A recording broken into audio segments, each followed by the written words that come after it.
Mr. Blue Sky, he's had to hide away for so long, so long.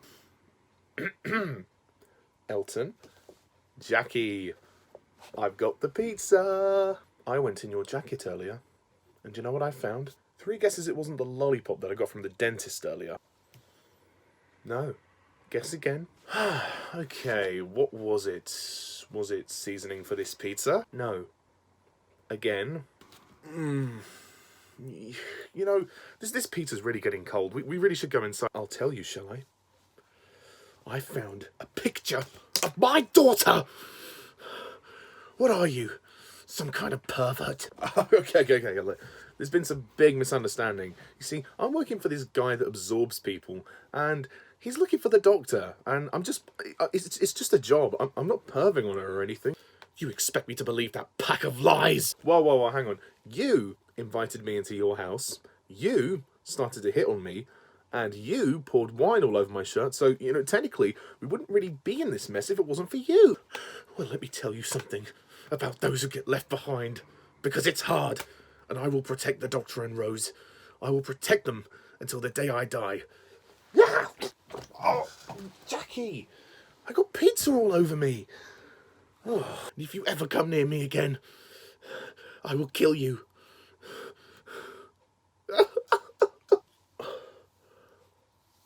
Oh. Margarita.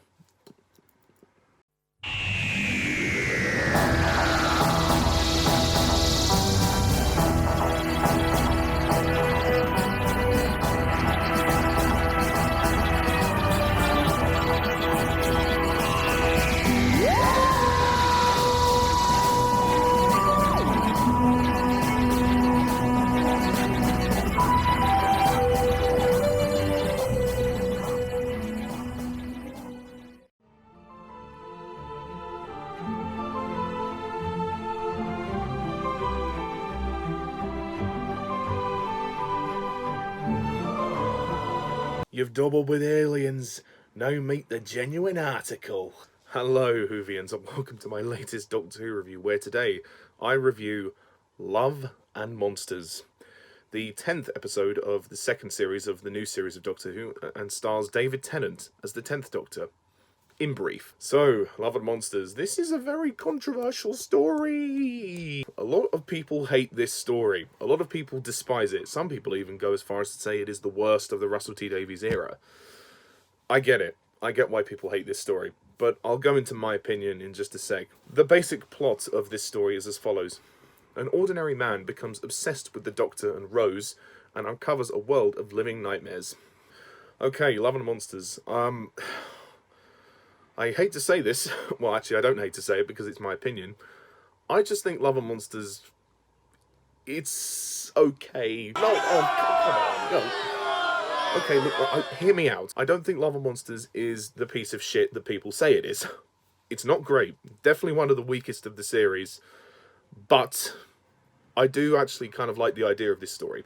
You know, for once, it is rather nice to have the story told from another perspective. I do admit it is a shame that David Tennant and Billie Piper are not in the story that much, but I quite like the character of Elton, and interesting to kind of see the story from his point of view, how he's seen all of these things that have happened in the first 2 series, and those have kind of led up to this. So I kind of like the way it sort of links in with the other series. I think Love and Monsters starts out quite well, but I think it gets very silly towards the end. I think that's the biggest criticism I have, is that the climax of the story completely ruins what was set up before. The story itself I actually do find quite interesting. The idea of of Elton joining this group of conspiracy theorists who are trying to track down the Doctor, and they name themselves Linda, London Investigation Detective Agency. They are a nice group. I like all of the side characters of Ursula, Bliss, Mr. Skinner, and Bridget, and all of these people come together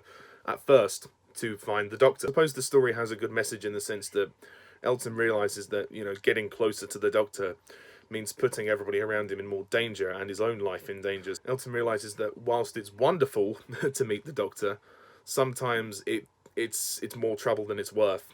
And because danger surrounds him, and he brings sometimes more loss than adventure in some cases. And obviously he also teases Rose's exit, like how long before Jackie and Rose pay the price. I actually quite like Jackie's story in this one. We get to see her story arc because we had Mickey's character arc earlier in the series with him kind of being neglected by the Doctor and Rose. In this one, Jackie goes on a similar arc in that she's kind of left behind and she feels quite lonely. And I think this is Camille Koduri's one of her best performances because she gets a lot to do. Kind of like how at first her and Elton become very good friends. She asks him to do loads of handiwork because, well, she tries to hit on him, but basically she's just lonely and she needs some company, and she doesn't get contacted by Rose as often as she'd like. And like I said, this story kind of deals with different perspectives. Like, it's nice to kind of take the perspective off of the Doctor and Rose for a change and see the other side, like this guy who's trying to follow up all of these alien incursions, and eventually he wants to find the Doctor. And in doing so, he uses Jackie to try and get to Rose, to try and get to the Doctor. And of course, there's that scene which I parodied for you where Jackie discovers Elton's true intentions, in that he's not perving after Rose, he's after the Doctor, and she works that one out. And I like the line she says, "I will protect them both until I die," which is great. And Jackie really has a true loyalty, and it actually goes to show how much she has grown to trust the Doctor, or at least more than she did when she first met him. So I like the journey of Elton and seeing how he also falls in love with Ursula, and he realizes, all of this stuff surrounding conspiracy theories and trying to find the Doctor has made him lose focus of what's important in life, which is to find love and be happy and all of that. So the idea of the story is good, and it's a good premise. And for this one occasion, I am actually okay with them not including the Doctor that much.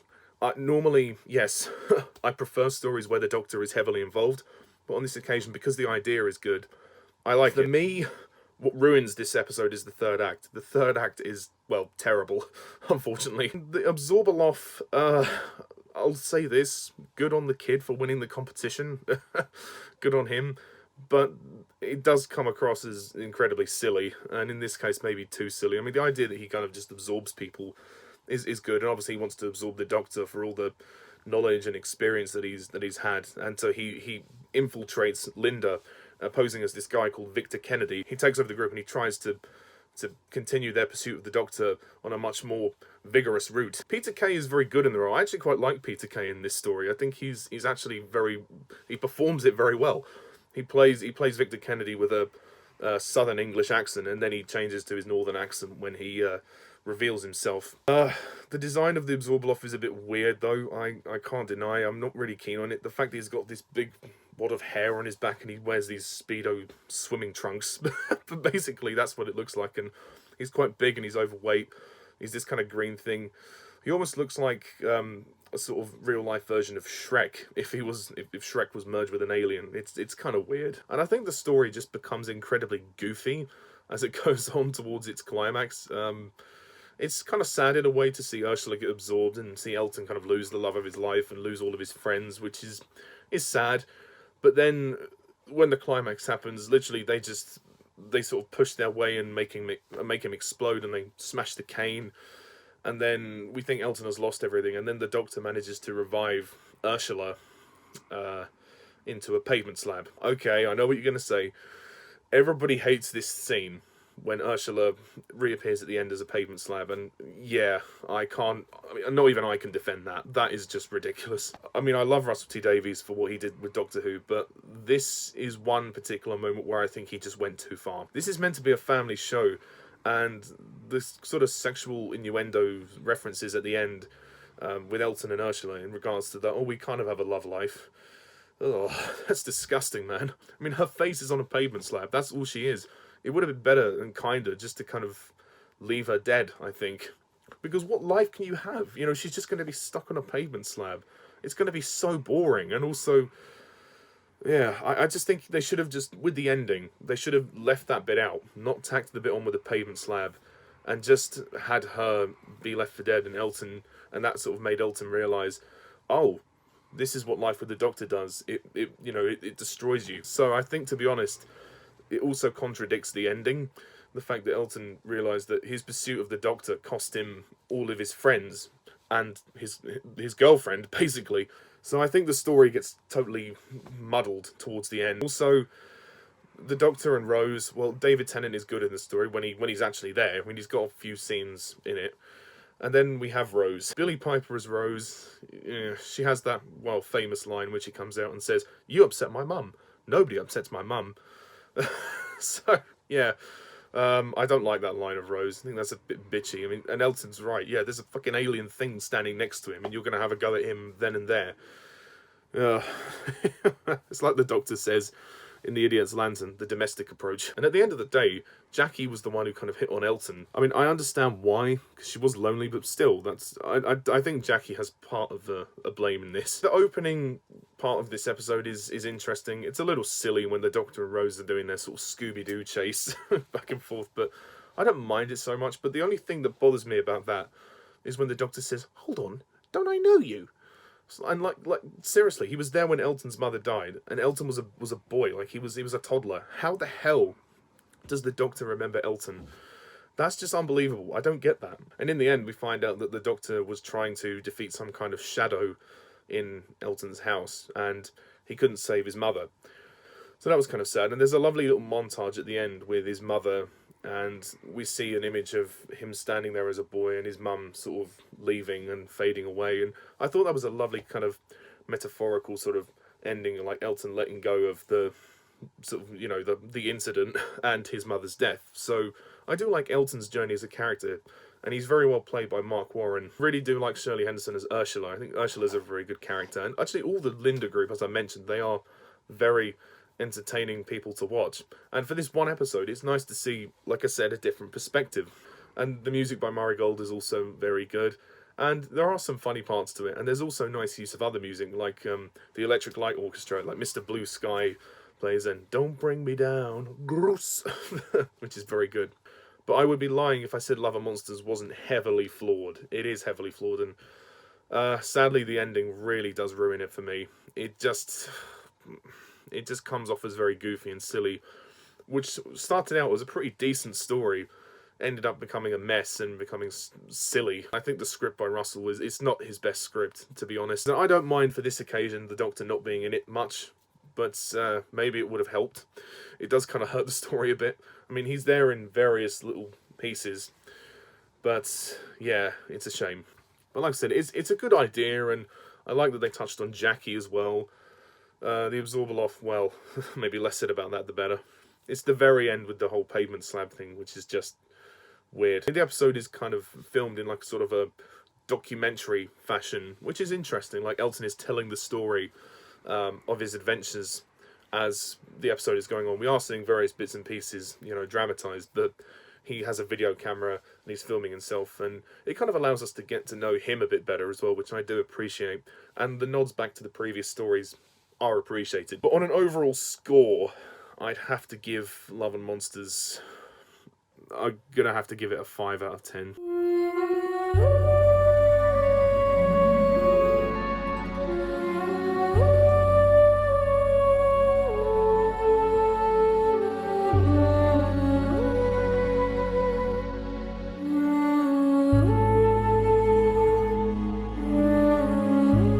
I think it's okay. It's not as bad as people say. They just don't look at it from that same perspective, I think. But yeah, if that's what this episode has taught me, it's, you know, perspectives. You know, it's good to look at another perspective for a change. It just could have been better executed. Okay, next time we move on to the penultimate story of this series, Fear Her. Oh god, I'm not looking forward to that. So until next time, I'm Mr. TARDIS11. Thank you very much for watching. See you soon. Bye for now.